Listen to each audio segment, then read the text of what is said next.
कि पिछले 1 साल से जो है एक आदेश आया हुआ है कि अचोले रोड पे सर्वे नंबर 22 से 32 जो अवैध बांधकाम हुआ है उसको हाईकोर्ट और सुप्रीम कोर्ट के आदेश पे तोड़ा जा रहा है। और जो वहाँ का जमीन मालिक है वो खुद ही तोड़वा रहा है, क्योंकि उसकी जमीन जो है आरक्षित थी डंपिंग और एसटीपी, इसके लिए उसने जो है उस जमीन को खाली रखा था और वो वहाँ पे किसी प्रकार का न उसने बांधकाम किया था न किसी को बेचा। लेकिन अरुण कुमार गुप्ता और बहुजन विकास अघाड़ी के जो नगर सेवक थे सीताराम गुप्ता, इनकी मदद से उसकी जमीन कब्जा करके उसके ऊपर जो है अवैध बांधकाम किया गया। और उन्होंने अवैध बांधकाम किया तो 22 से 32 पे तो किया ही, उसके बगल में 33 और 34 पे भी कर दिया। और जो 34 और 33 जो जमीन है ये महाराष्ट्र गवर्नमेंट की जमीन है। तो मेरा ये मांग है हमारे विधायक से, हमारे विधायक जो राजन नायक जी हैं और हमारे जो विधायक वसई के जो इनके क्षेत्र में भी ये 41 बिल्डिंग आता है, स्नेहा विवेक पंडित, उनके पिताजी यहाँ से विधायक थे जो है पहले। तो हमारा ये कहना है कि आप लोग माननीय मुख्यमंत्री देवेंद्र फडणवीस जी से जो है आप एक रिक्वेस्ट कीजिए कि जो 33 और 34 नंबर के ऊपर जो अवैध बांधकाम हुआ है उसके ऊपर यह सारे कानून के तहत जो है इन सब को रिडेवलपमेंट करके दिया जाए। 41 बिल्डिंग प्लस वहाँ पे जो चालियां बनी है, हमारे यहाँ पे यह सारे कानून नहीं है, इसीलिए मैं रिक्वेस्ट कर रहा हूँ कि उनको आप कहिए कि जीआर निकाल दीजिए और जिसके तहत उनको जो है ये रिडेवलपमेंट हो जाए। तो जो हाहाकार मचा है, आज बेचारे वहाँ वो लोग जो है खुले में रह रहे हैं पिछले 2 महीने 3 महीने से जो है, और हमारे विधायक लोग यहाँ जो है खाली अपने सत्कार समारोह में बिजी हैं। तो थोड़ा सा समय निकाल के जो है देवा भाऊ से टाइम लेके 1 घंटे का काम है और उसमें किसी का 1 रुपया खर्चा नहीं होने वाला है, ना महाराष्ट्र गवर्नमेंट का पैसा खर्चा होने वाला है, ना हमारे विधायक खर्चा होने वाला है। क्योंकि ये सारे कानून के तहत जो बिल्डिंग बनाता है विकासक वो फ्री में बिल्डिंग बना के देता है और बदले में जो जमीन बचती है उसमें वो अपना बिल्डिंग बना के अपना लागत जो है वो निकाल लेता है। तो इतना छोटा सा काम है, हो सकता है उनको जानकारी नहीं हो कि 33 और 34 नंबर पे भी अवैध बांधकाम हुआ है, इसीलिए वो लोग जाके देवा भाव से ये चीज नहीं मांग रहे हैं। तो मैं आप लोगों के माध्यम से देवा भाव को भी रिक्वेस्ट करता हूं कि आप 33 और 34 के ऊपर जीआर निकालिए और जो है इनको रिडेवलपमेंट कर दीजिए। और दूसरा, परमानेंट अगर हमारे पालघर जिला में अगर आप ऐसा कानून लागू कर देते हैं तो हमारे यहाँ एक भी बिल्डिंग टूटेंगी नहीं और हमारे यहाँ पे जो आरटीआई का कानून का जो दुरुपयोग हो रहा है, जो लोगों ने व्यवसाय बना दिया है, वो चीज भी जो है करना बंद हो जाएगा। अभी आप लोगों ने तो कुछ समय पहले देखा कि किस तरह जो है मिसयूज होता है आरटीआई कानून का। तो ये है कि ये आज हमने आपको इसके लिए बुलाया क्योंकि हमारी बात जो है लोगों तक पहुंच नहीं पा रही कि वहां पे चाहिए क्या।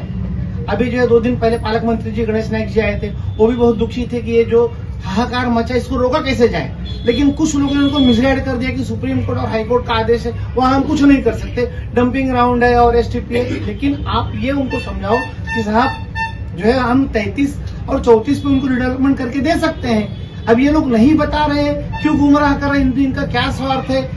मैं 22 से 32 पे कहीं नहीं रहा हूं ना, मैं 33 और 34 पे कह रहा हूं। आप 1/3 हो या 100% मैंने छोड़ दिया है। 22 से 32 को 100% मैंने छोड़ दिया है। मैं उसके ऊपर डेवलपमेंट करने की बात ही नहीं कर रहा हूं, मैं बात कर रहा हूं 33 और 34 के ऊपर। 33 और 34 जो सर्वे नंबर है मैं उसके ऊपर डेवलपमेंट करने की बात कर रहा हूँ। जो है मैं 22-32 पे कहीं नहीं रहा हूँ क्योंकि उसके ऊपर हो ही नहीं सकता है, क्योंकि वो विरोध कर रहा है। और दूसरा ये चीज जो है ये टूटने के बाद जो है ये फायदा किसको होने वाला है, 22 एकड़ सीताराम को फायदा होने वाला है और जो पिटिशनर है उसको जो उसका 10-12 एकड़ होगा उसको होने वाला है। मैं 33 और 34 बोल रहा हूँ, मैं वो बोल ही नहीं रहा हूँ, मैं ये 2 सर्वे नंबर की मांग कर रहा हूँ, इसके ऊपर डेवलपमेंट कर। तो 22 से 32 के बीच में 34 और 33 और 34 शामिल नहीं है? नहीं सर। कौन कौन सा है उसमें? किसमें? 22 से 32 के बीच में कौन कौन सा सर्वे नंबर है वो? 22, 23, 24, 25, 26, 27, 28, 32 तक पूरा है ना। और एक 80 भी बताया जा रहा है उसमें। नहीं 80 वहाँ 83 का 83 कोने में होगा। नहीं जानकारी में तो नहीं मेरी 83 है, वहाँ इस लेआउट में नहीं 83। ओके।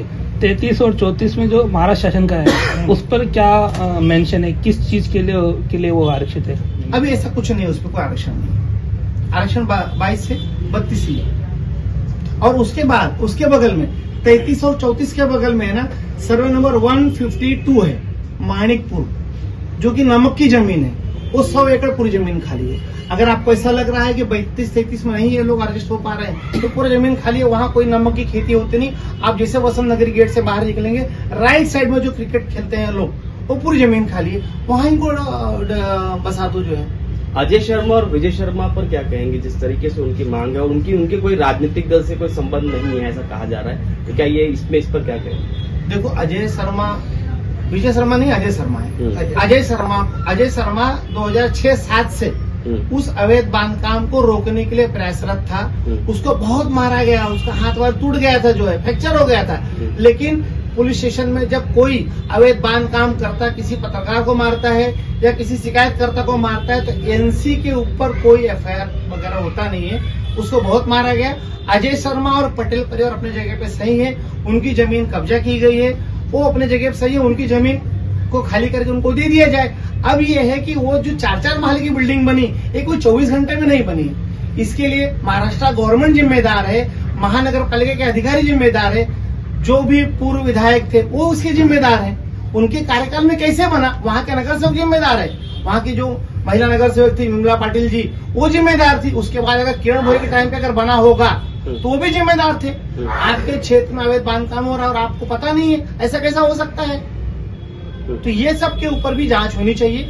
हमारे देव भवन ने जांच बिठा के, इसके ऊपर भी एसआईटी जांच बिठा के जो जो इसके दोषी हैं उनके ऊपर कड़क कार्रवाई होनी चाहिए, ताकि इस तरह का वापस कहीं नहीं होना चाहिए।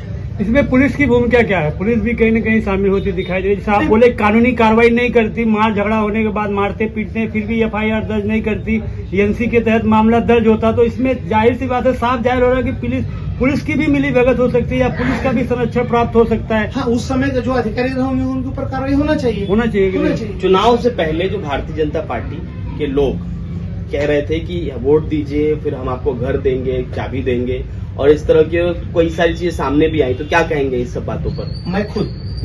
मैं खुद वहाँ दिन भर बैठ के लोगों के हाथ पैर जोड़ता था कि आप इस बार जो है हमारे विधायक को चुन के लेके आइए। दोनों विधायक को चुन के लेके, वहाँ एक मंदिर है, वहाँ जाकर मैं बैठता था, वहाँ मैं उनको रिक्वेस्ट करता था कि देखो ये विधायक चुन के आएंगे, ये विधायक डायरेक्ट चीफ मिनिस्टर से संबंध इनका है, आप लोगों का काम तुरंत हो जाएगा। और मैंने हरदम ये जीआर की मांग की, क्योंकि मैंने कभी इनको सुप्रीम कोर्ट में जाओ ऐसा करो मैंने कभी नहीं कहा, क्योंकि सुप्रीम कोर्ट के जज के मूड पे है, देना है कि रिजेक्ट कर देना है, और उसी आदेश को फिर हर कोई मांग के चलेगा।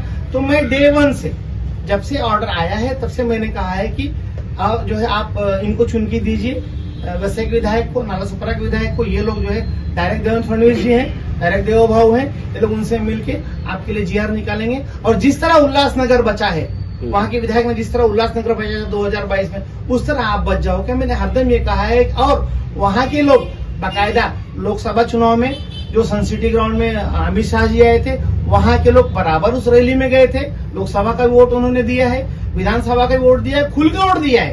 अब वहाँ के जो भी विधायक हैं, अगर वहाँ नहीं राजनीति वहाँ गए थे, रोए थे, ठीक है, वो भावुक हो गए, लेकिन उनको भावुक नहीं होना चाहिए, उनको मजबूती से उनके साथ खड़े रहना चाहिए और काम करना चाहिए।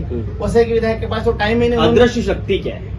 अदृश्य शक्ति, देखो अदृश्य शक्ति ऐसा है, जब बिल्डिंग साफ हो जाएगा तो कोई ना कोई बिल्डर तो उसको खरीदेगा, कोई ना कोई बिल्डर खरीदेगा, और ये रिजर्वेशन भी हट जाएगा। जैसा सेंटर पार्क का यशवंत हाइट्स का मार्केट जोन का रिजर्वेशन हट गया, वैसे यहाँ का रिजर्वेशन हट जाएगा। 32 मालक बिल्डिंग बनेगी। अब अदृश्य